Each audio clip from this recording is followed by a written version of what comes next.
नमस्कार पशुपालक बंधूंनो, हे आहेत मयूर धमाळ, राहणार निंबळक, तालुका फलटण, जिल्हा सातारा। अतिशय मेहनतीतून आणि कष्टातून त्यांनी हा पशुपालन आणि दुग्ध व्यवसाय उभारला आहे। आज ते गवंडी व्यवसाय करतात, त्याचबरोबर दुग्ध व्यवसायही करत असतात। प्रचंड मेहनत आणि सचोटीने ते हा दुग्ध व्यवसाय आज चालवत आहेत। हा दुग्ध व्यवसाय चालवत असताना ते त्यांच्या गोठ्यामध्ये वासरू संगोपन, कालवडींचं संगोपन, त्याचबरोबर ब्रीडिंग, स्वच्छ दुग्ध उत्पादन, गायींच्या आहाराचं व्यवस्थापन अतिशय उत्कृष्टरित्या करत असतात आणि ते त्यांच्या गोठ्याकडे विशिष्ट असं लक्ष देत असतात। तर मग आज आपण अशाच एका ध्येयवेड्या पशुपालकाचा प्रवास उलगडणार आहोत। चला तर मग। नमस्कार पशुपालक बंधूंनो, जाऊयात प्रगतशील मुक्तसंचार गोठ्याच्या भेटीला। या कार्यक्रमामध्ये मी रोहित आपल्या सर्वांचं पुनश्च मनपूर्वक स्वागत करतो। आज आपण निंबळक नाका, तालुका फलटण, जिल्हा सातारा येथे श्री मयूर धमाल यांच्या गोठ्यावरती आलेलो आहे। त्यांनी अतिशय परिश्रमातून आणि मेहनतीतून हा गोठा उभारलेला आहे। अतिशय कष्टाच्या परिस्थितीतून आज ते इथपर्यंत पोहोचलेले आहेत। आज त्यांच्या गोठ्यामध्ये चांगल्या उच्च वंशावळीच्या, अधिक दुग्ध क्षमतेच्या, कमी आजारांना बळी पडणाऱ्या गायी आहेत। आज त्यांच्या गोठ्यामध्ये 16 ते 17 गायी आहेत।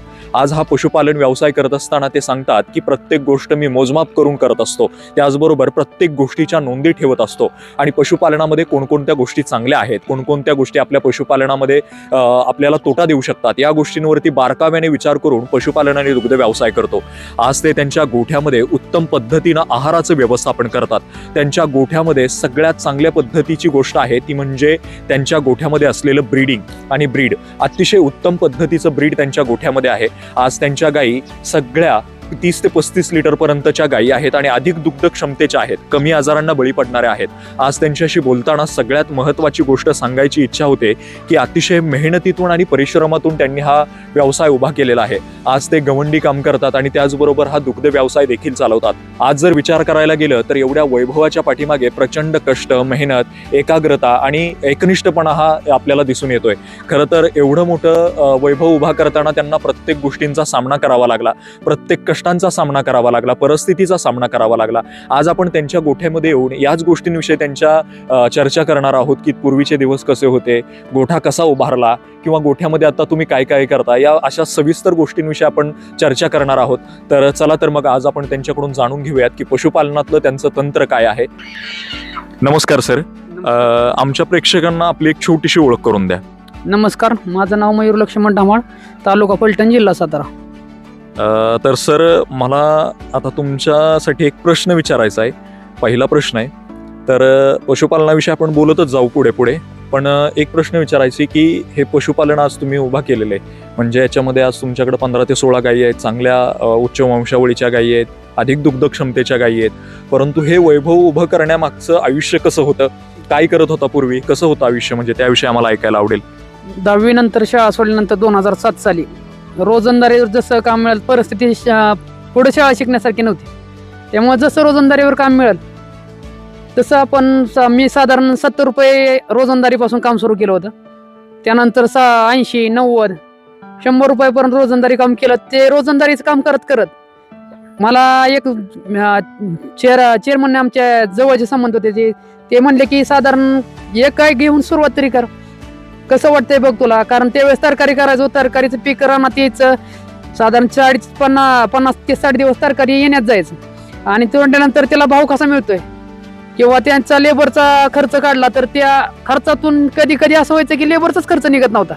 मग आपल्याला 1 रुपया न राहता फुकट, नुसतं आपण म्हणतो ना फुकट सगळं लेबरवारी दुसऱ्या मजुराला जागांसाठी आपण शेती करतोय, अशातला प्रकार व्हायचा। त्यामुळे एक गाय घेतल्यानंतर बरं वाटलं की साधारण बाबा मिळतात 4 रुपये त्यातून। 10,000 सुरुवातीला 10,000ची आपण गाय घेतली होती, जास्त मोठी खरेदी न करता, आपल्या जशी परिस्थिती होती त्यामुळे आपण 10,000ची गाय खरेदी केली होती। 2008 साली 6.5 रुपये दुधाला दर होता गोविंदचा, म्हणजे प्रत्येक डेअरीचा त्यावेळेस त्या रेंज दर होता। तर 6.5 रुपये दर असल्यापासून आपण सुरुवात केली। त्यावेळेस सुद्धा 6.5 रुपये लिटरनं असून सुद्धा बरं वाटायचं दुधाचा व्यवसाय, की लेबर किंवा तरकारी करण्यापेक्षा किंवा रोजंदारी करण्यापेक्षा हळूहळू वाढवत 1 ते 2, 2 ते 3 गायी करत करत बरं वाटू लागलं किंवा 4 रुपये मिळू लागले त्याला। 10 दिवसाला, प्रत्येक 10 दिवसाला मिळू लागत होतं। की तरकारी केल्यानंतर काय व्हायचं की साधारण आपल्याला 1-2 महिने थांबायचं, नंतर 1 महिनाभर तरकारी चालणार, किंवा कुठलं पीक असलं, मकाचं केलं तरी 60-70 दिवस थांबावं लागणार। परत एकदा पीक तुटून गेलं की साधारण परत मेहनत करायची, नवीन पेरणी करायची, नवीन पेरणी करून परत 40-50 दिवस थांबायचं, 60-70 दिवस थांबायचं, एक टाइम पेमेंट येणार। त्यातून सगळा लेबरचा खर्च काढला तर आपल्याला हातात साधारण काहीच नाही, म्हणजे मोकळेच केले गत आलात पिकाला त्यावेळेस दर असेल तर मिळणार, नसेल तर 1 रुपया सुद्धा न मिळतं. आपलं फक्त शेती पूर्व वडिलोपार्जित असल्यामुळे नुसती कसायची म्हणून कसायची, फक्त की आपल्याला न मिळता माणसं माहितात ना पडून कशी ठेवायची, की शेती आपली आहे वडिलांच्या पारोजत्याने पडून ठेवली तर मग लोक नाव ठेवतील, त्या मापानं आपण फक्त शेती करायची म्हणून करत होतो. पण जसे पशुपालनाला सुरुवात केली बरं वाटायला लागले, 4-4 रुपये मिळतात बाबा, 10 दिवसाला प्रत्येक 10-15 त्यावेळेस 15 दिवसाला मस्टर होता, महिन्यात 2 मस्टर मिळायचे साधारण. बरं वाटायचं की 15 दिवसांना काय आपण फिक्स पेमेंट येतंय की 10 रुपये का असं ना पण येतात खात्यावर, त्याच्यामुळे बरं वाटायचं त्यावेळेस. बरोबर. म्हणजे एकंदरीत तुम्ही शेती व्यवसाय करत होता आणि शेती व्यवसायामध्ये म्हणजे काही थोडंफार परवडत नव्हतं म्हणून तुम्ही हा व्यवसाय सुरू केला आणि तेथून सुरुवात झाली पशुपालन करायला.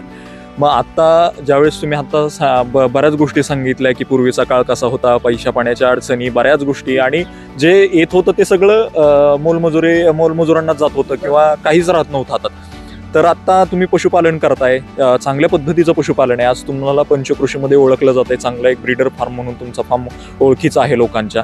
आज तुम्ही हे जे वैभव गाठले ते खरंच खूप वाखडण्याजोग आहे. तर सर मला एक प्रश्न विचारायचा आहे तुम्हाला की पशुपालन करण्याआधी पशुपालनातली काही माहिती होती का, किंवा काही अडचणी आल्या का, किंवा पशुपालन करत असताना कोणकोणत्या संकटांचा सामना तुम्हाला करावा लागला? पशुपालनाची माहिती त्यावेळेस आपल्याला म्हणजे नव्हतीच. आपण जसे वडील मला जसं कळतं की आम्ही 1-अर्धा लिटर प्रत्येक दिवसाला विकत दूध आणायचो रत्तेवर नाहीत का, त्यामुळे दूध व्यवसाय चालू करताना आपली माहिती म्हणजे कसलीच नव्हती.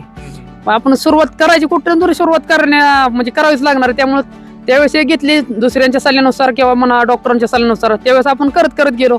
अडचणी तशा त्यावेळेस आपल्या गाय नाही का कमी दुधाच्या होत्या, हा, त्याच्यामुळे अडचणी कन्सेप्शनच्या नव्हत्या किंवा म्हणजे लागण्याची अडचणी येत नव्हती. पण दूध तेव्हा पण की एका गायला साधारण 14-15 लिटर त्यावेळेस इतकं वाटायचं की 15 लिटरची गाय म्हणलं ना तर त्या माणसाला वाटायचे 15 लिटरची गाय म्हणजे आताची 25 लिटरची माणूस म्हणला तरी म्हणणार नाही इतकं कमीच आहे, अजून 30 लिटरची पाहिजे. पण त्यावेळेस 15 लिटर माणसाला वाटायचं की माझी गाय भरपूर देते दूध, 15 लिटर म्हणजे भरपूर झालं. कारण आपल्याकडे त्या सगळं ब्रीड जे होतं ते क्रॉस ब्रीड होतं, आपल्या भारतीय वंशावळीला क्रॉस केलं सगळं जी सुरुवात होती.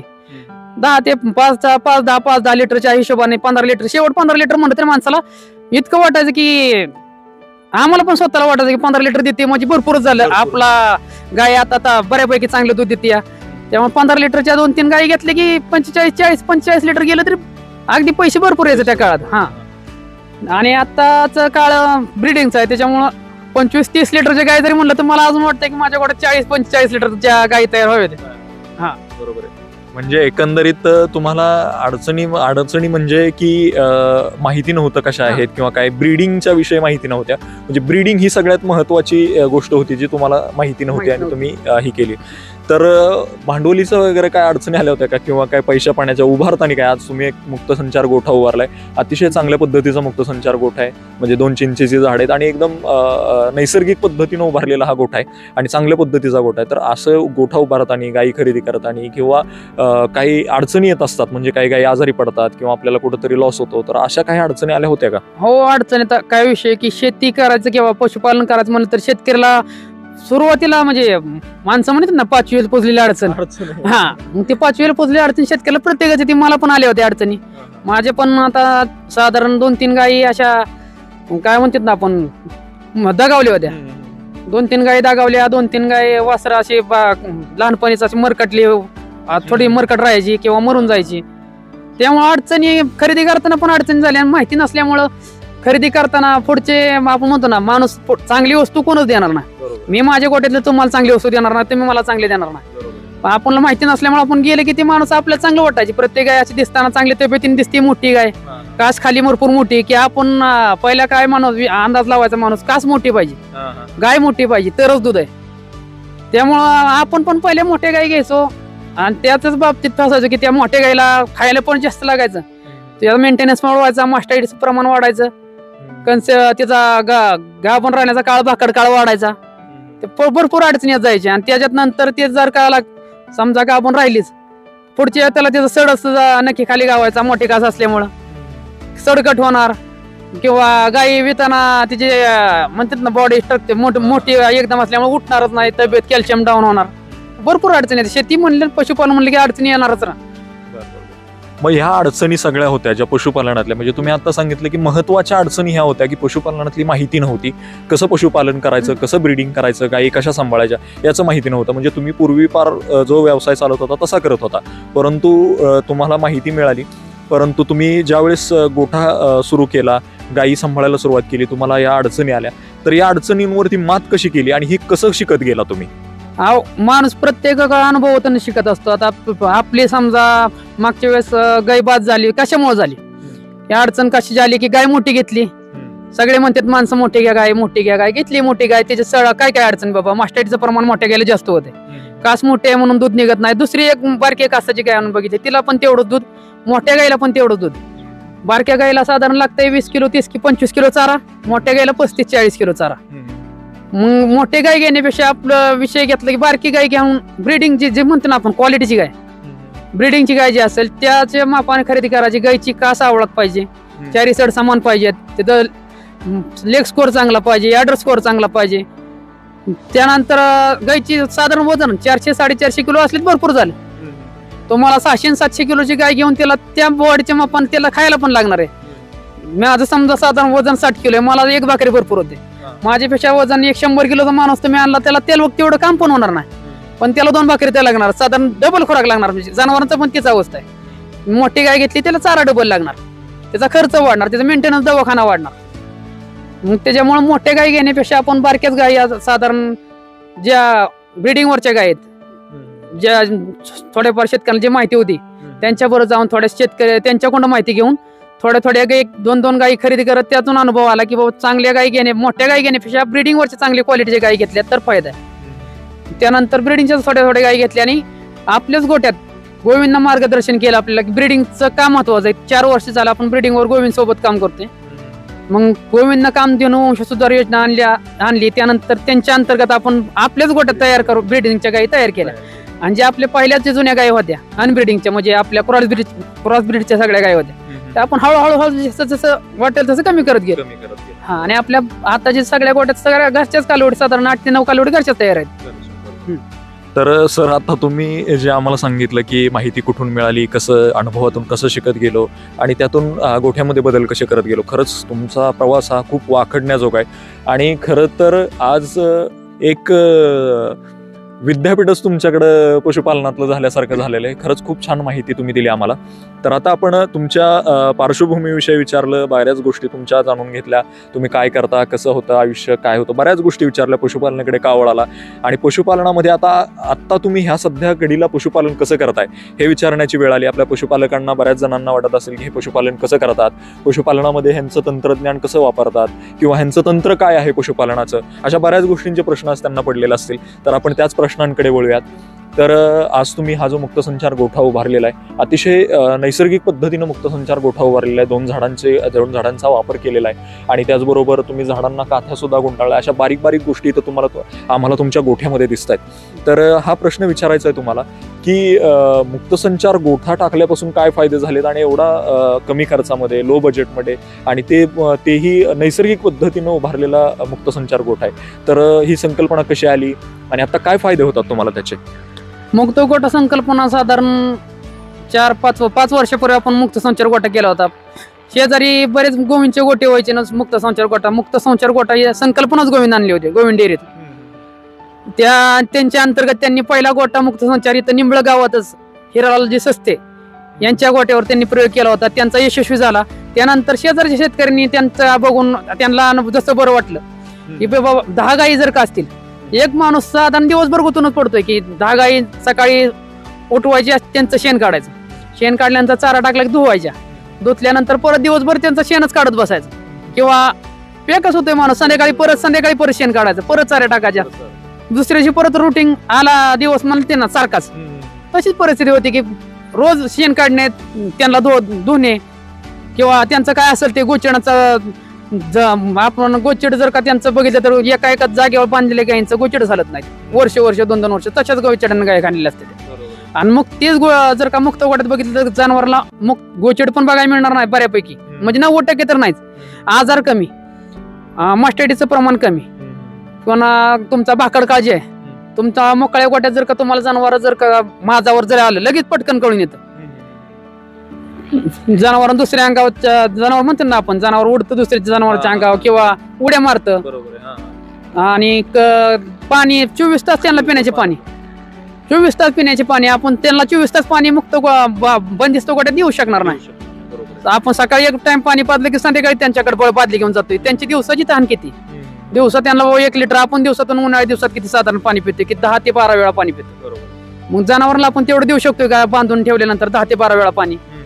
जनावर त्यांच्या मापानं त्यांना पाणी ज्यावेळेस तहान लागेल त्यावेळेस मुक्त गोट्यात असलं की ज्याला जेवढं पाणी प्यायचंय तेवढंच पिणार आहे. स्वच्छ पाणी फक्त भरून ठेवायचं आणि त्यांचं स्वच्छ पाणी देण्याचा आपण प्रयत्न करायचा. म्हणजे 24 तास त्यांना स्वच्छ पाणी देण्याचा प्रयत्न करायचा. किंवा त्यांच्या अंगावरची चमक, आपण साधारण महिनाभर जरी जनावर नाही धुतलं तरी जनावरची हाई चमक जनावर भरतच नाही. आपल्याला जसं स्वच्छता ठेवायला आवडते तर जनावरांना पण आवडते. जनावर तुमचं जर का मुक्त गोट्यात सोडलं तर ते चिखलात शेणात बसणारच नाही. जिथं कोरडी जागा जाऊन तिथंच जाऊन बसणार. ज्याला जिथं बसायचे, एखाद्या जनावरला समजा उन्हातच बसायचंय ते उन्हातच जाऊन बसणार, ज्याला सावलीत बसायचे ते सावलीत येऊन बसणार. त्यांच्या मापानं ज्यांना आपण म्हणतो ना मनानं, ज्या मनानं जसं जगायचंय तसं मोकळ्या गोट्यात जनावरला जगता येते. म्हणजे पूर्वी बंदिस्त गोटे होते त्यावेळेस जसा माणूस बांधून ठेवलेला होता जनावरांबरोबर, बांधून ठेवलेला होता तसा माणूस बांधून ठेवला होता जनावरांसोबतच. आणि आता जनावर पण मोकळं झालंय आणि माणूस पण मोकळा झालाय.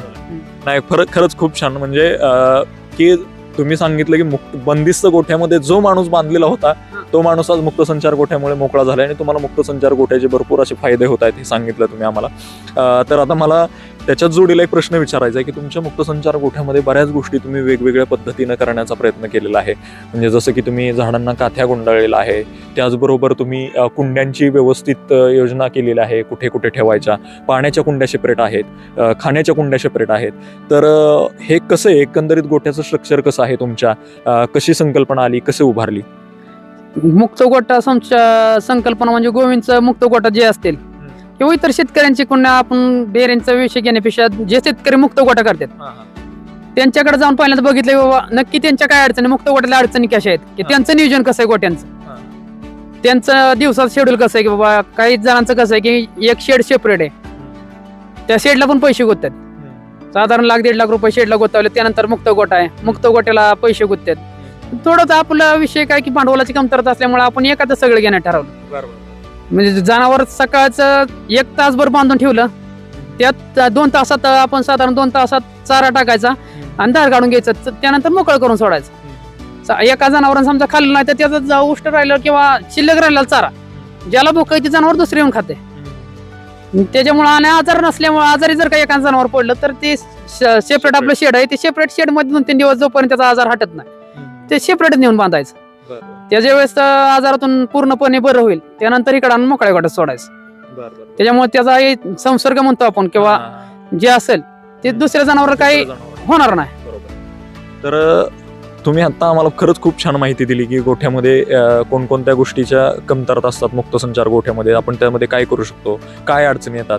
परंतु शक्यतो गोठ्यामध्ये अडचणी येत नाहीत मुक्त संचार गोठ्यामध्ये, पण तुम्ही त्याच्यावरती मार्ग काढत गेला. खूप छान पद्धतीनं तुम्ही मुक्त संचार गोठ्या उभारलेला आहे.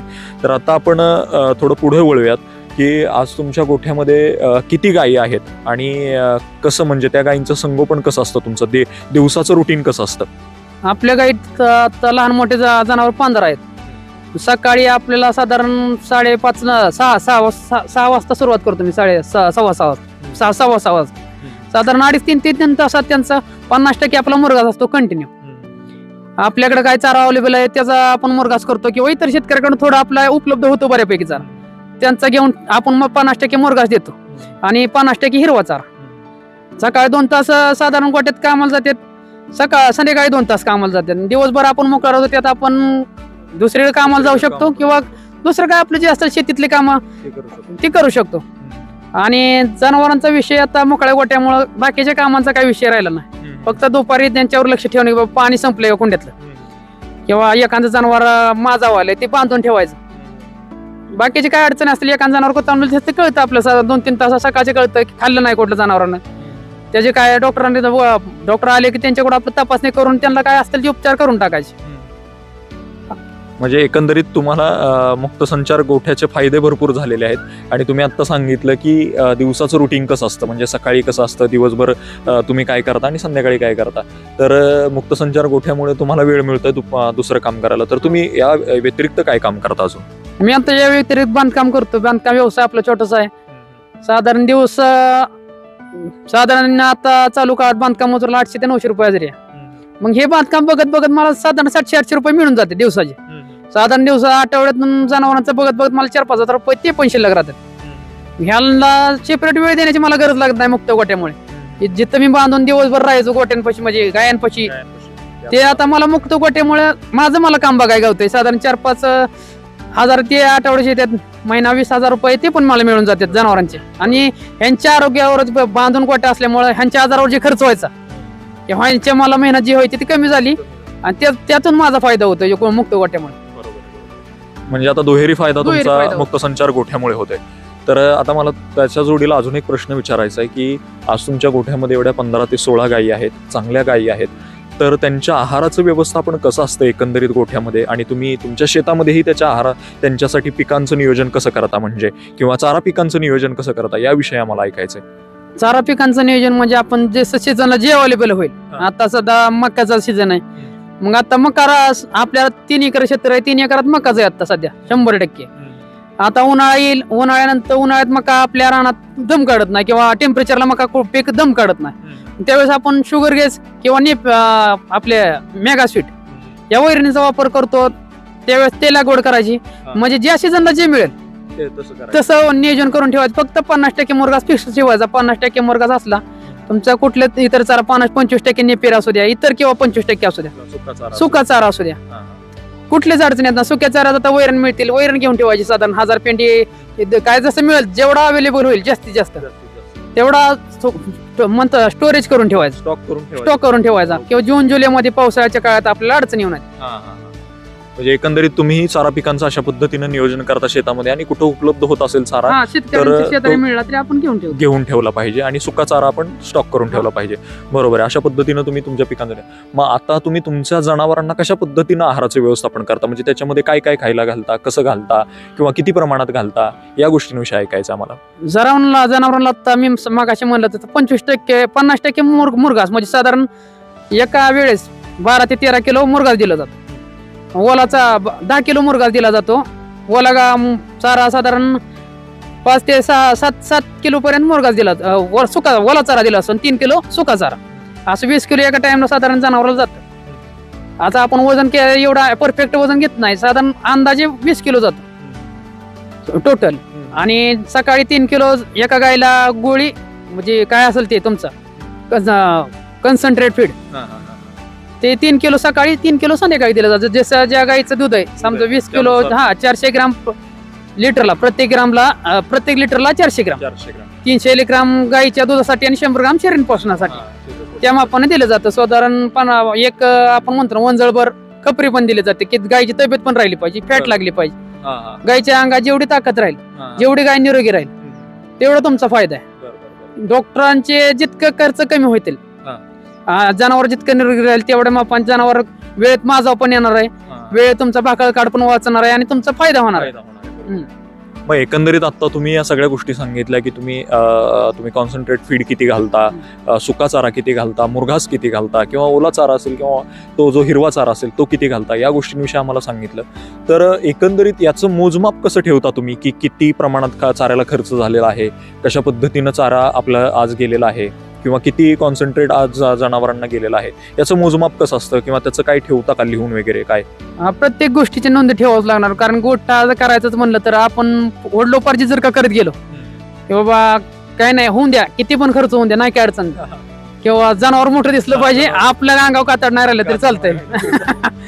तसं न करण्यापेक्षा आपलं जेवढं आपल्याला पण परवडलं पाहिजे, बरोबर आहे, आणि त्यांना पण परवडलं पाहिजे, ते पण चांगलं राहिले पाहिजे, आपण पण चांगलं राहिलं पाहिजे, आपली पण आर्थिक प्रगती झाली पाहिजे जनावरांसोबत. फक्त जनावर करायची म्हणजे 25 जनावर करायची, भरपूर खायला घ्यायचं, त्यांना आपण घालतोय आणि वर्षाकाठी हिशोब केला तर आपण तिथंच आहे. हाय जुन्या कपड्यावर किंवा हाई आर्थिक परिस्थिती हाईच आहे. 25 वर्ष झाले तरी घर पण नाही आपल्याला, आपण फक्त गुराला चांगला गोठा शेड करून दिलाय, आपण मात्र छपराच्या घरात बाहेर अजून आलो नाही. तसं न करता आपण आपला पण फायदा झाला पाहिजे थोडा आणि जनावरांना पण चांगलं झालं पाहिजे. मग दोन्ही गोष्टीच्या नोंदी महत्वाच्या, नोंदी ठेवल्या पाहिजे की बाबा जनावरांचा आजचा खर्च झालाय 3000 रुपये तर आपल्याला 4500 मिळत. 70% खर्च झालाय, 30% तर आपल्याला मिळाले पाहिजे. 70% खर्च होतोच. अगदी मी म्हणणार नाही की 50%च खर्च झालाय, माझा 50% मिळणार आहे, मला मिळतात असं नाही. 70% जनावरांना खर्च होतो, बाकड काळात खर्च होतो. सरासरी ऍव्हरेज काढलं वर्षात तर 70% जनावरांना खर्च झाल्यानंतर 30% आपल्याला राहिले पाहिजे. म्हणजे एकंदरीत तुम्ही खूप छान पद्धतीने उत्तर दिलं की जनावरांबरोबरच आपलाही विकास झाला पाहिजे, अशा पद्धतीनं आपण त्यांचं नियोजन केलं पाहिजे आणि त्यांच्या नोंदी ठेवल्या पाहिजेत. आणि तुमच्याकडे त्या गोष्टी त्या नोंदी ठेवताय तुम्ही की किती चाराला खर्च होतोय, दिवसाला किती खर्च होतोय, महिन्याकाठी किती खर्च होतोय, या गोष्टींच्या तुम्ही सगळ्या माहिती तुमच्या वहीला नोंद करून ठेवताय. खरंच खूप छान पद्धतीचा उपक्रम आहे तुमचा की तुम्ही नोंदवही ठेवताय आणि बऱ्याच गोष्टी तुमच्याकडे माहिती ठेवताय. तर आता ह्याच्या पुढचा मला एक प्रश्न विचारायचा. आपण आहाराच्या विषयी बोललो, त्या आहाराचं तुम्ही कसं मॅनेजमेंट करता, त्याच्यावरती खर्च किती होतो, या गोष्टींच्या सगळ्या गोष्टींविषयी चर्चा केली. तर आता त्याच्या पुढे एक प्रश्न आहे महत्वाचा की आहार तर तितकाच महत्वाचा आहे, परंतु आजच्या घडीला तितकं महत्वाचं आहे ते ब्रीड आहे. म्हणजे गोठ्याचं भविष्य ठरवणारी गोष्ट कोणती असेल तर ते ब्रीड आहे. तर या ब्रीडिंगची संकल्पना तुमच्या गोठ्यामध्ये कशी आहे आणि ब्रीडिंग कसं करता तुम्ही, त्याच्यामध्ये कसं मॅनेजमेंट असतं तुमचं, आणि ब्रीड कशा पद्धतीचं तुमच्या गोठ्यामध्ये, आणि त्यांची सरासरी ॲव्हरेज दूध देण्याची क्षमता किती आहे. म्हणजे मी थोडे प्रश्न जास्त विचारलेत, परंतु त्याच संदर्भातले प्रश्न आहेत, थोडेसे उत्तर आम्हाला सांगावेत. 4 वर्षापूर्वी काय व्हायचं, साधारण मी सुरुवात केल्यानंतर अडचणी खूप आल्या. ब्रीडिंगचा विषय काय नव्हता. जसं आपल्याला म्हणतो ना आपण काळं भांड पाहिजे, बुंड पाहिजे, ते किती दूध देत ते आपल्याला काय घेणं त्यांना. आपण आजचा शेतकरी सुद्धा अशी परिस्थिती आहे की आपण बाजारात जातो किंवा काही दुसऱ्या शेतकऱ्याच्या घरी जातो, जनावर आपण काय करतोय की काळं भांड पाहिजे, बुंड पाहिजे. मग ती दूध किती देत आहे त्याचा सडाचं अंतर बघायचं नाही, त्याचं बॉडी स्ट्रक्चर बघायचं नाही किंवा काहीच बघायचं नाही, जायचं आणि घेऊन यायचं. ब्रीडिंग का महत्वाचं आहे की ब्रीडिंग असल्यानंतर जे ब्रीडचं जनावर आहे तुमचं खराब असू दे थोडं तब्येतीनं, पण ते दूधच देणार आहे. आणि जे तुमचं क्रॉस ब्रीड आहे किंवा कमी जातीला आहे ते तब्येतीने दिसेल तुम्हाला चांगलं, पण त्याचं दूध तेवढं किंवा त्याचं उत्पन्न महिनाभर 2 महिने देईल, 2 महिन्यानंतर त्याला आपण म्हणतो ना उतरती काळा. ब्रीडचं काय विषय आहे की ब्रीडचं जनावर साधारण एकसारखं दूध देतं. समजा 20 लिटर देत तर 2 महिन्यानंतर प्रत्येक जनावर कमी येतं, पण ते 1 लिटरनं कमी येईल, 1.5 लिटरनं कमी येईल. पण क्रॉस ब्रीड साठी लावल्यानंतर गाभण काढल्यानंतर निम्म्यानंच कमी येतं. हा, मग त्यानंतर ब्रीडचं काय विषय की ब्रीड तुमचं तितकं चांगलं वापरताल तुम्ही, दाखवण्यासाठी जनावरांची संख्या करूच नका कडे, असं माझं प्रत्येक शेतकऱ्याला म्हणणं आहे. तुम्ही 20 गायी म्हणू नका, माझ्या 20 गायीत किंवा माझ्या 25 गायीत, तुम्ही त्या ऍव्हरेज गायीचं दूध किती निघतंय ते महत्वाचं आहे. तुम्हाला परवडतंय किती. साधारण आताचा चालूचा काळ 2 वर्ष झाला आपण बघतोय, दुधाचा दर 27-28च्या वर जातोय, खाली येतोय, 30च्या आसपासच आहे. मग त्या 30 रुपये जर राहिला, बेसिक दर जरी राहिला तर आपल्याला 30 रुपयामध्ये परवडला. आपल्याकडे 30 लिटरचे जनावर असले तर 900 रुपये मिळतात, होऊन द्या 600 रुपये खर्च, साधारण तरी 300 रुपये आपल्या शिल्लक राहतात. पण आपल्या जनावर देतोय 12 लिटर, त्याचा जसं खर्च होतोय 300-350 रुपये, आणि आपल्याला किती राहणार आहेत 12 लिटर 36 रुपये. आपण रुपये न राहता नुसतं फक्त जनावरांची सेवा केल्या करतोय, मग त्याचा कायच उपयोग नाही. त्यांची पण आपण काय करतोय की 6 लिटर देतोय, मग त्याच्याकडे दुर्लक्ष करायचं. म्हणजे आपलंच नाही विषय की प्रत्येक जण शेतकरी तेच होत आहे की परवडण्यासाठी प्रत्येक शेतकरी करत असतो. हा, ब्रीड केलं तर तुम्हाला दाखवण्यापुरती संख्या न करतात. 20 गायीचे सांभाळायच्यात ना, तुम्ही 10 गायी सांभाळा. 20 गायीचं दूध 10 गायीत काढा, तुमचा खर्च वाचणार आहे, वेळ वाचणार आहे, आणि ब्रीडचं जनावर सहज आजारी पडत नाही, त्याला क्वालिटी मेंटेन राहते, दूध मेंटेन राहतं. जितकं ब्रीडचं करता येईल, ब्रीडिंगवर जितकं काम करता येईल तितकं शेतकऱ्यांनी करावं. आपण साधारण आपल्याला पण एवढी माहित नव्हती, पण गोविंदच्या संकल्पनेतून आपण म्हणतात ना प्रत्येक कामधेनू वंश सुधार योजना गोविंद आल्यानंतर आपल्याला पण गोविंदच्या सुपरवायझर नसेल, गोविंद नसेल, मार्गदर्शन केले वेळोवेळी. त्यानंतर आपण पण संकल्पना राबवली. पहिल्यांदा पण वाटायचं काय नाही विषय, काय आपलं जनावर देतात की 20 लिटर दूध देत, की 15 लिटर दूध देत होते, 20 लिटर पण देतात, अजून पण देतात. पण ब्रीडचं जनावर जे जनावर जे असेल, आता आपल्याकडे 2-3 साधारण आता ह्या वर्षी 3 कालवडी विल्यात पहिल्या वेताला, 21 महिन्याच्या कालवडी विल्यात, तर ते 25 लिटर दूध देतात. आणि आपल्याकडे पहिल्या वेळच्या साधारण 17-18 वर समाधान, 17-18 दिलं तरी भरपूर झालं. मग 6 ते 7 लिटर वाढलं, तर ह्याच जनावर ह्याच गायी मला पुढच्या वेताला 25 लिटरच्या 30 लिटर दूध देणार आहे. जसं त्यांचं 2ऱ्या-3ऱ्या वेतापर्यंत वाढत जाईल तसं दूध पण वाढत जाणार आहे. उत्पन्न वाढ जाणार आहे. आणि त्याच गायीला मी दुसरं चांगलं सिमेंट टाकलं त्याच्यापासून मिळणारी कालवडी त्याच्यापेक्षा जास्त दूध देणार आहे. फक्त ह्या धंद्यात संयम राखला पाहिजे ब्रीडिंग वर काम करताना, की एका दिवसात ब्रीडिंग होणार नाही. 4 ते 5 वर्षाचा काळ गेल्यानंतर तुम्हाला नक्कीच तुम्ही एक यशस्वी उद्योजक होऊ शकता, दूध उत्पादक. त्याच्यामुळे ब्रीडिंगचं थोडंसं म्हणतो ना, संयम राखला पाहिजे. या दूध धंद्यात 1 किंवा 2 दिवसाचा व्यवसायच नाही, त्याला संयमच राखला पाहिजे, थोडा वेळ जाऊन दिला पाहिजे. होणार 100% ब्रीडिंग वर काम केलं 100% सगळ्यांच्या गोट्यात आता चांगलं ब्रीड तयार होणार. जसं आपण म्हणतो ना पंजाबला चांगलं ब्रीड आहे, का ब्रीड आहे, त्यांनी ब्रीडिंग वर काम केलं. त्यांचं पण एका दिवसात झालं नाही, आपलं पण एका दिवसात होणार नाही. जसं त्यांनी वेळ दिला ते आता आपल्यापेक्षा 10 वर्षांनी पुढे आहेत ब्रीडिंगच्या संदर्भात. पंजाब असून द्या, बँगलोर असून द्या, आपला शेतकरी आता ब्रीडिंग जी काय म्हणलं तर पंजाब जातोय. आपण जर का ब्रीडिंगचं काम केलं तर साधारण 10 वर्षानंतर महाराष्ट्रात बाकीच्या राज्यातील माणसं येतील की गाय खरेदीसाठी. त्या वेळेस आपल्या शेतकऱ्यांचा फायदा होणार आहे. या गोष्टींकडे लक्ष दिलं पाहिजे. ब्रीडिंग त्यासाठी महत्वाचं आहे. तर तुम्ही खूप छान पद्धतीने ब्रीडिंग कशा पद्धतीने करता ह्या गोष्टी आम्हाला सांगितल्या. तर आता आम्हाला ऍक्च्युअल त्या ब्रीड विषयी ऐकायचं, तुमच्या गोठ्यामध्ये कोणकोणत्या प्रकारचं ब्रीड आहे, म्हणजे कोणत्या कशा कशा गायी आहेत आणि त्या तयार कशा केल्या आणि एकंदरीत तुम्ही कसं त्याचं मॅनेजमेंट करता. आपल्या गोठ्यात आता ABS आरमाडाचे 2 कालवडे आहेत जे विले आहेत. ABS आरमाडाचे कालवडे साधारण 25 प्लस देतात दूध. आता एका कालवडीला येऊन साधारण 2.5 महिने झालेत, तिचा 24 लिटर अजून पण दूध चालू आहे. आणि एका गेल्या वर्षी दुसऱ्या व्यताची गाय आपल्याकडं, त्यावेळेस ती NDDBचं 40-116 हे Atlas सिमेंट होतं.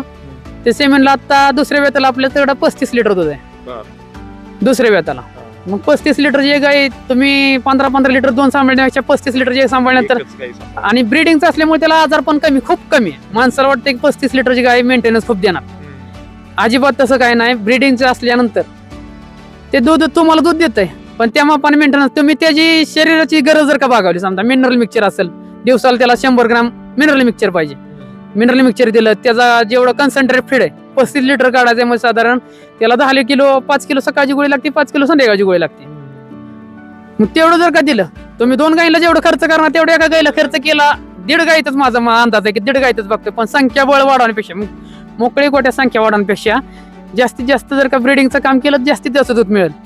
आणि ABS असेल किंवा SAGI, NDDB आहे, तुमचा WWS आहे, कोणत्याही सिमेंट कोणत्याही कंपनीचं चांगल्या सिमेंटची जर का निवड केली तर चांगले रिझल्ट मिळतील. आम्हाला गोविंदच्या कामधेनू वंशसुधार योजनेअंतर्गत बऱ्यापैकी गोविंद उपलब्ध सिमेंट करून दिले की बायपचा आम्रपाल असू द्या, ABSचा स्पाइक बुल असू द्या, आरमाडा असू द्या किंवा ज्युपिटर असू द्या. बऱ्यापैकी म्हणजे मी सांगू शकत नाही सगळ्यांची नाव, माझे एवढे ध्यानात पण नाहीत, पण गोविंद बऱ्यापैकी. आणि क्वालिटीच्या बाबतीत जिक्स सिमेंट असू द्या, जर्सी बुल आणले गोविंद. जर्सी आपल्या माणसं म्हणतात जर्सीचं आता एवढं महत्वच नाही, पण 4 वर्षानंतर जर्सी फॉर्म मध्ये येणार आहे. कारण क्वालिटी बरोबर क्वांटिटी बरोबर क्वालिटी तितकीच महत्वाची आहे. हा, त्याच्यामुळं ब्रीडिंग वर काम करत करत आपल्या गोट्यात साधारण 25 ते 35 लिटर पर्यंत काही आहेत. 25 लिटरच्या खाली आपल्याकडे काही सध्या चालू काळात तर नाहीत. आणि यानंतर 25च्या 35, 35च्या 40, 40च्या 45 असं वाढतच जाणार आहे. खरंच तुमची उत्तर म्हणजे अशी आहेत की म्हणजे आम्ही सुद्धा कुठेतरी विचारात पडतोय की प्रत्येक गोष्ट ही पूर्ण अनुभवानिशी पूर्ण तुम्ही बोलताय.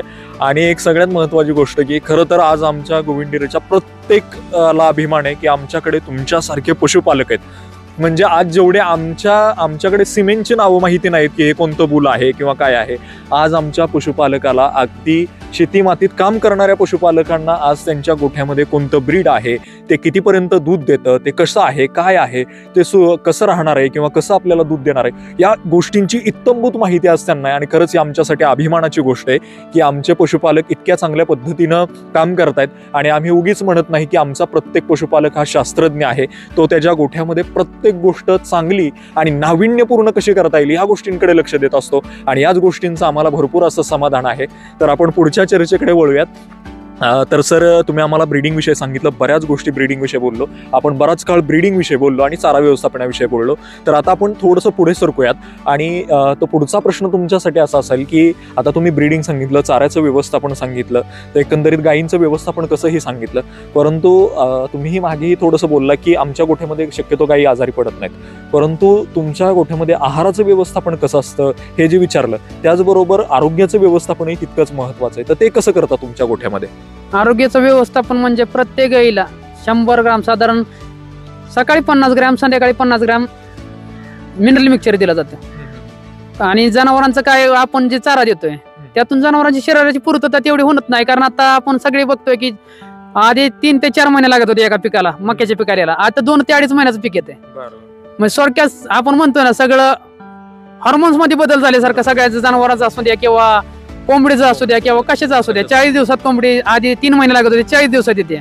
मग तेवढं त्या आपण खाल्ल्यानंतर किंवा जनावरांचा चारा खाल्ल्यानंतर तेवढं त्यांना शरीराचं पोषण मिळत नाही. मग त्याचं पोषण जर काय शरीराची झीज भरून काढायची असेल तर आपलं प्रत्येक वेळेस 100 ग्राम कुठल्याही चांगल्या कंपनीचा असू द्या मिनरल मिक्सचर वापरलं पाहिजे. चांगल्या कंपनीचे खुराक त्यांना जे असेल, गोळे असू द्या, खपरी पेंट असू द्या किंवा काय असू, सरकी असू द्या, जे आपण देतोय ते चांगलं दिलं, त्यांचा देण्याचा प्रयत्न करायला पाहिजे. त्याचा चांगलाच रिझल्ट मिळणार आहे आपल्याला. आहाराचं व्यवस्थापन म्हणजे सकाळी आपण साधारण 3 ते 3.5 किलो कन्सन्ट्रेट फीड देतो. ज्या गाईचं जसं दूध आहे, ज्या समजा एखाद्या गाईला दूध कमी आलंय, आठवण्याचं आहे, मग त्याला आपण 6 किलो देऊन परवडत नाही आपल्याला. पण जेवढं दूध आहे त्यामुळे आपण त्यांना मोजूनच साधारण कन्सन्ट्रेट असू द्या, चारा त्यांना सगळ्याला समानच लागतो. फक्त कन्सन्ट्रेट फीड मध्ये कमी जास्त केलं जातं, जेवढं दूध असतं तेवढंच कन्सन्ट्रेट फीड दिलं जातं. बरोबर आहे. म्हणजे तुम्ही सांगितलं की त्यांना सप्लिमेंट्स पण थोडेफार गरजेचे आहेत, त्याचबरोबर चाराही उत्तम पद्धतीने गरजेचा आहे, त्याचबरोबर गोठ्यामध्ये पाणी वगैरे ह्या गोष्टी 24 तास असणं गरजेचं आहे. त्याचबरोबर आता एक महत्त्वाचा मुद्दा येतो की आपल्या गोठ्यामध्ये गायींचं आरोग्य चांगलं ठेवायचं असेल तर लसीकरण, त्याचबरोबर डिवर्मिंग, तर या गोष्टींविषयी तुमचं काय मत आहे? नक्कीच डिवर्मिंग महत्वाचं आहे. प्रत्येक वर्षी साधारण 3 महिन्याला डिवर्मिंग करणे गरजेचं आहे. एक वेळेस तुम्ही इंजेक्शन स्वरूप इंजेक्ट करू शकता, एक वेळेस लिक्विड मधलं द्या, एक वेळेस टॅबलेट स्वरूपातलं द्या किंवा गोळी द्या. प्रत्येक वेळेस वेगळं बदलून द्या, कारण एकच जर काय आपण सारखं काय एक शेतकरी करतो की डिवर्मिंग करत म्हणलं प्रत्येक वेळेस गोळी द्या. तेवढं प्रत्येक कंपनीचा असू द्या त्यात थोडा तरी बदल असतो. आपल्याला समजा आपण फक्त एकच घटक खात राहिलो म्हणजे एकच समजा भाकरी म्हणजे भाकरी खाणार, आपण चपाती कधी तर खाणार, भाकरी खाल्ली एक टाइमला दुसरे कालवून पाहिजे. प्रत्येक वेळेस त्यातून आपला वेगळा घटक शरीराला मिळत जातो. मग प्रत्येक वेळी डिवर्मिंग करताना किंवा कुठले जरी मिनरल मिक्सचर असू द्या प्रत्येक वेळेस बदल थोडा पाहिजे. शरीराला जर का बदल एकाच जर का सवय लागत गेली, एकाच घटका सवय लागली तर ते म्हणतो ना आपण एकली होत जाते, त्याला कुठला फरक पण पडणार नाही किंवा त्याला कुठला आपण म्हणतो ना उलट जास्तच होणार. ट्रेस येणार किंवा शरीराला सवय होऊन जाणार त्या घटकाची, त्यानं किती चारा तुम्ही त्याला काहीच फरक पडणार नाही. प्रत्येक वेळेस वेगळं द्या. जेवढं तुम्ही वेगळं देण्याचा प्रयत्न करताना तेवढा तुमचा रिझल्ट त्या मापानं बसत जातो. मग आता लसीकरणामध्ये तुम्ही कोणकोणत्या लसी करता आणि कशा लसीकरण असतं तुमच्या गोठ्यामध्ये? लसीकरण आता आपल्याला साधारण FMDच्या लसीकरण आता झाले 6 महिन्यापूर्वी. त्यानंतर लंपीचं लसीकरण वर्षातून 2 वेळा होतं. आणि बाकीचं लसीकरण म्हणजे आपल्या जे रेग्युलर असतील ते आपण डॉक्टरांच्या सल्ल्यानुसार ज्या त्यावेळेस ज्या गरज असेल त्यावेळेस ते करून घेतो. आता चाललं महत्वाचे लसीकरण काय की FMD आणि लंपी. तर सर मला आता तुम्ही सांगितलं की लसीकरण वगैरे वेळेवरती करता, सगळ्या गोष्टी तुम्ही करता आरोग्याचं. एक तर गायी आजारी पडू नयेत यासाठी सगळ्यात महत्त्वाची गोष्ट तुम्ही काम करत असता, त्यांच्या आरोग्याचं व्यवस्थापन करत असता. परंतु जर पडल्यानंतर तुम्ही प्राथमिक उपचार म्हणून आयुर्वेदिक उपचार पद्धतींचा वापर करता का आणि त्याचा काय फायदा जाणवतो तुम्हाला? नक्कीच प्राथमिक आपल्या गोट्यात साधारण जनावरांचा आजारी पडायचं प्रमाण मुक्त गोट्यामुळे बऱ्याचपैकी म्हणजे साधारण 70 ते 80% कमी झाले. त्यातून जनावर आहे आजारी पडल्यानंतर आपण थोडं एखाद्या वेळेस काय होतं की जास्त एखाद्या गायला मास्टार्डीचं प्रमाण होतं की बाबा चाऱ्यातून बुरशी गेली थोडी किंवा आपल्या टोचून लागलं, तर त्यानंतर होतं थोडंसं की मास्टार्डीचं प्रमाण होतं. असं नाही म्हणणं म्हणजे चुकीचं एकदम ठरतं की आपण एकदम देऊ नाही किंवा काय नाही. पुढच्या शेतकऱ्याला खरं वाटलं पाहिजे थोडं की असा कुठला शेतकरी नाही की कुठलाच मुक्त गोठा नाही की त्याच्या गोट्यात आजारपणच नाही. 100% आजारपण राहतच थोडंफार, 50%, 30%, 40% जसं चारा जसा अवेलेबल होईल. एखाद्या वेळेस आपण पण शेतकरी नजर चुकीनं मुरघासातून बुरशी गेली किंवा चारा पुकातून कुठल्या बुरशी गेली किंवा काय जरी अडचण आली तरी जनावर आजारी पडल्यानंतर प्राथमिक आपण मास्टायटिस जरी झाला पहिल्यांदा आपण आयुर्वेदिक पद्धतीचा उपचार करतो. ज्यावेळेस गायची कास सुचते मास्टायटिस मध्ये आपण त्याला कोरपड हळद चुना या गोष्टींचा लेप करून देतो आणि शक्यतो जितकं होईल जेवढं साधारण कव्हर करता येईल तेवढं आयुर्वेदिक पद्धतीवर कव्हर करतो. आणि त्यानंतर न लागल्याच किंवा आपल्याला गरज लागली तर आपण डॉक्टरांच्या सल्ल्यानुसार अँटीबायोटिक टोचून घेतो. एकंदरीत तुम्ही खूप छान पद्धतीनं मॅनेजमेंट करताय आहाराचं त्यांच्या किंवा त्यांच्या आरोग्याचं व्यवस्थापन खूप छान पद्धतीनं करताय. तर मला आता त्याच्या पुढचा एक प्रश्न विचारायचा आहे. आपलं आहाराचं व्यवस्थापन वगैरे सगळ्या गोष्टी झाल्या, ब्रीडिंगचं झालं, परत नंतरनं आता आरोग्याचं झालं, परंतु ज्यावेळेस आपण गायी सांभाळत असतो त्यावेळेस आज बरेच पशुपालक हे खचून जातात की भाव नाहीये किंवा गोठा मॅनेजमेंट करणं फार जिकिरीचं जात आहे आणि या गोष्टींमुळे व्यवसाय बंद करावासा वाटतोय. तर सगळ्या गोष्टींमध्ये आज कुठेतरी पशुपालक थोडा पिसताना दिसतोय किंवा थोडंसं खचताना दिसतोय. तर त्यांच्यासाठी तुम्ही काय सांगाल की पशुपालन कशा पद्धतीनं केला पाहिजे व्यवसाय? पशुपालनाचा व्यवसाय काय भाव नाही म्हणजे प्रत्येक आलाल दिवस कुठल्या शेतकऱ्याला एकसारखा राहणार नाही. प्रत्येक वर्षी काळ बदलत जातोय, महागाई वाढत चालली, सगळं म्हणणं बरोबर आहे. पण शेतकऱ्याला दुसरा पर्याय आता चालू काळात शेतीत जर का दुसरं पीक घेतलं तर मजुरांची मजुरी इतकी म्हणजे आपण वाढले म्हणते का नाही, मजुरांची संख्या कमी झाली आणि त्याच्यामुळे त्यांची मजुरी महागाईमुळे त्यांचा विषय नाही काय, मजुरी वाढत जाणार आहे प्रत्येक वर्षी, प्रत्येक गोष्ट वाढत जाणार आहे. रासायनिक खताचं प्रमाण म्हणजे रासायनिक खताचं किंवा आपल्या जनावरांचं मेडिकल असू द्या प्रत्येक वर्षी 10-20% वाढत जाते. दुधाचा दर जर का स्थिर जर का ठेवता जितके येतील म्हणजे कोणाच्या हातात नाही, शेतकऱ्यांच्या तर कुठल्या हातात नाहीत. पण शेवटी पर्याय नाही, शेवटी करावं तर लागणार आहे. त्यातले त्यात आपण काय मॅनेजमेंट केलं पाहिजे की साधारण कमी संख्या जनावरांची जितकी कमी संख्येत जास्त उत्पन्न काढता येईल तेवढं कमी काढलं पाहिजे. इतर जनावरांवर अवलंबून न होता जेवढं आपल्याला होतंय साधारण मी 10 गाय मॅनेज करू शकतो एकटा मग 10 गाय मी करायच्या. मजुरा आपण बिहार आपला शेतकरी काय करतोय की चालू काळात एकदमच 20 गायी खरेदी करायच्या, जायचं पंजाबला 20 गायी घेऊन यायच्या, 30 गायी घेऊन यायच्या, आयशर भरून आणायचा आणि मुक्त वाटा करून सोडून द्यायच्या आणि आणायचा बिहारी ठेवायचा. बिहारी कधी राचाच उठून पसार होतो ते आपल्याला पण कळत नाही. मग दुसऱ्या दिवशी शेतकरी उठला की बिहारी नसला की जेव शेतकरी गोठ्याच गेला नाही कधी, मग त्या दिवशी त्याला सांगितलं सकाळ दारात काढा काय माहित नाही, त्यांनी बिहारी ठेवला ना. बिहारी ठेवल्यानंतर आपला माणूस असा निवांत होतो की आपण शेट म्हणून गावात हिंडतोय बुलेटवर. त्यानंतर ज्या दिवशी स्वतःवर वेळ येते मग सकाळी धारा काढल्या, एक दिवस मॅनेज नाही झालं, दुसऱ्या दिवशी मॅनेज झालं की तिसऱ्या दिवशी व्यापारी बोलवायचा किंवा शेतकरी बोलून टाका, काय जसं कवडी मोल भावान जाईल देऊन टाकायचं, होतच नाही. मग ज्याला होतंय जेवढं होतंय तेवढंच करणं गरजेचं आहे. दुसऱ्याच्या जीवावर विश्वास म्हणजे दुसऱ्या मजुरावर विश्वास ठेवण्यापेक्षा आपण जेवढं होतंय तेवढं करण्यात माझं स्पष्ट मत आहे की जेवढं होईल तेवढंच करा, त्यातूनच तुमची प्रगती होईल. म्हणजे दुसऱ्यांच्या विसंबून जेवढा खर्च वेस्टेज जाण्यापेक्षा कमी जरी दर झाला तरी स्वतः करतोय मी, आज कमी रुपये मिळतील चालते काय नाही अडचण. ज्यावेळेस माझ्या भविष्यात ज्यावेळेस दर वाढतील किंवा ज्यावेळेस माझ्या गायींची संख्या वाढेल त्यावेळेस मी त्यातून 2 रुपये मिळवू शकतो. गायी एखादी विकली तरी मला 4 रुपये त्यातून मिळणार, मला स्वतःला राहणार आहे. त्यामुळे स्वतः मालक व्हा, स्वतः नोकर व्हा आणि स्वतः कष्ट करा, त्यातून 100% सक्सेस मिळणार आहे. बरोबर आहे. म्हणजे एखाद्या पशुपालकांनी स्वतः सगळ्या बाबतीत खंबीरपणे उभं राहणं गरजेचं आहे. त्याचबरोबर गोठ्यामध्ये चांगलं ब्रीड असणं गरजेचं आहे. त्याचबरोबर त्यांना योग्य पद्धतीनं चाऱ्याचं नियोजन करणं गरजेचं आहे आणि कमी खर्चामध्ये चांगल्या गायी सांभाळल्या कशा जातील या गोष्टींकडे लक्ष दिलं गेलं पाहिजे असं तुमचं मत आहे. खरंच खूप छान पद्धतीनं तुम्ही आम्हाला माहिती दिली की कोणतीही गोष्ट करायची असेल तर तुम्हाला 100% त्यामध्ये पाय रोवून उभा राहावं लागणार आहे आणि घट्ट उभा राहावं लागणार आहे, तोपर्यंत ती गोष्ट शक्य होणार नाहीये. सो यासाठी आपण सगळ्यांनी प्रयत्न करणं गरजेचं आहे. आणि आपण जो पूर्वीपार व्यवसाय करत होतो की विसंबून राहून व्यवसाय करत होतो म्हणजे गोठ्यामध्ये काम करणारा गडी असेल किंवा अदर कोणत्या गोष्टी असतील त्यावरती राहत होतो आणि आपलं लक्ष गोठ्यामध्ये कमी होत होतं, तर त्याकडे लक्ष देता आपल्या गोठ्यामध्ये चांगल्या पद्धतीनं लक्ष दिलं पाहिजे आणि आपला गोठा कसा उंचीवरती नेता येईल या गोष्टींकडे लक्ष दिलं पाहिजे. मला खरं एकच गोष्ट सांगायची की नवीन पशुपालक काय करतोय आता युट्यूब बघतोय, 50% खर्च, एक गाय खरेदी केली 30 रुपये लिटरला दर, 600 रुपये दर, 6 गायींचं 10 गायी खरेदी केल्या दिवसाला 6,000 रुपये, 3,000 रुपये खर्च, 3,000 रुपये शिल्लक, महिना 90,000 रुपये. पहिल्यांदा मोबाईल मधलं ऍप्लिकेशन जे कॅल्क्युलेटर आहे ते पहिल्यांदा डिलीट करून टाका. जसं आपण म्हणतो ना, जसं आपण ठरवतो तसं कुठलीच गोष्ट होत नाही. पहिल्यांदा एक गायीपासून सुरुवात करा, हळूहळू सुरुवात करत जा, स्वतः अनुभव घ्या. त्यानंतर युट्यूबचं किंवा दुसरे सांगतात म्हणून मी केलंय असं करत न बसण्यापेक्षा स्वतः करून स्वतः अनुभवातून स्वतः मोठं व्हा. थोडा वेळ लागेल पण जरूर होईल, 100% होईल.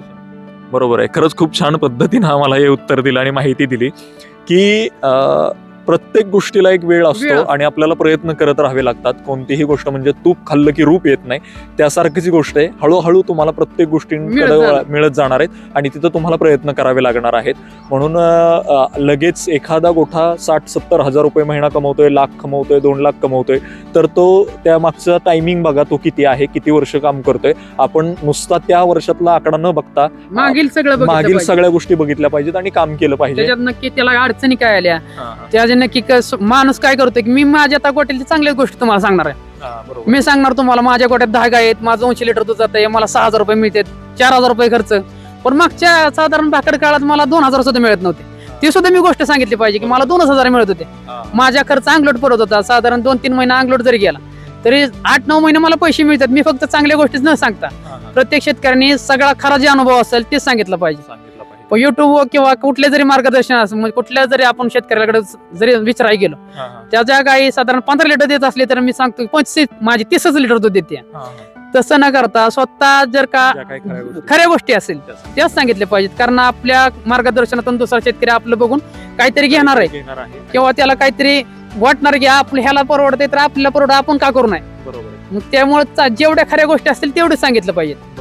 म्हणजे खऱ्याखुऱ्या ज्ञानाची देवाणघेवाण आपण केली पाहिजे आणि त्या ज्ञानाचा उपयोग जर करून काही पशुपालक चांगल्या पद्धतीनं पशुपालन करतील, दुग्ध व्यवसाय करतील, तर निश्चित पद्धतीनं म्हणजे त्या पशुपालकाचेच नव्हे तर पूर्ण महाराष्ट्राचं भवितव्य त्या गोष्टीवरती असणार आहे पशुपालनातलं.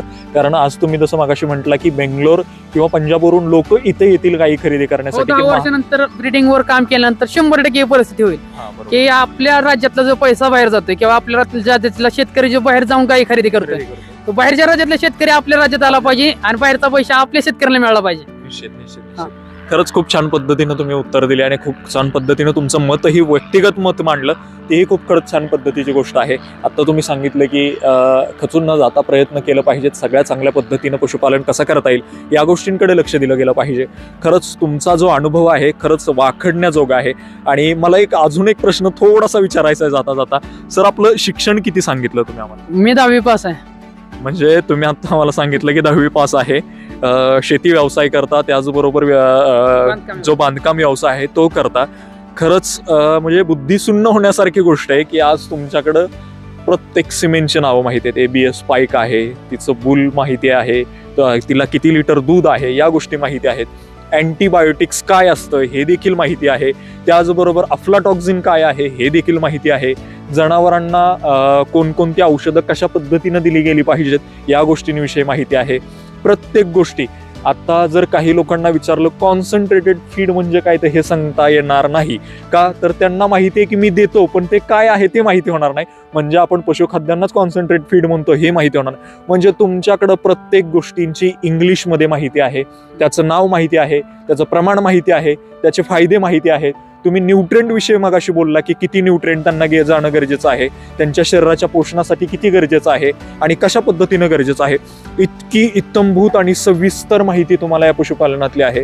खरं तर आज खरंच आम्हाला अभिमान वाटतोय की तुमच्यासारखे पशुपालक आमच्याकडे आहेत आणि आमच्या म्हणजे पशुपालकांना या गोष्टी माहिती आहेत आणि पशुपालक आता कुठेतरी उन्नतीच्या मार्गावरती चाललेला आहे आणि प्रत्येक गोष्ट इमोशन्सफुली करत नाही तर प्रत्येक गोष्ट व्यावहारिक दृष्टिकोनातून कशी करता येईल या दृष्टिकोनातून मेहनत करतोय आणि प्रयत्न करतोय. ही गोष्ट खरंच आम्हाला वाखडण्याजोगी. तर सर, तुम्ही आम्हाला जो वेळ दिला आणि तुम्ही आम्हाला जी माहिती सांगितली, खरं तर आम्हाला इतकं बोलायचंय तुमच्याशी इतकं, परंतु वेळेची मर्यादा आहे. आणि खरं तर इतक्या छान पद्धतीनं पशुपालन तुम्ही एवढ्या काही वेळात उलगडून सांगितला आणि खरं व्यवसाय काय आहे या गोष्टी आम्हाला तुम्ही सांगितल्या.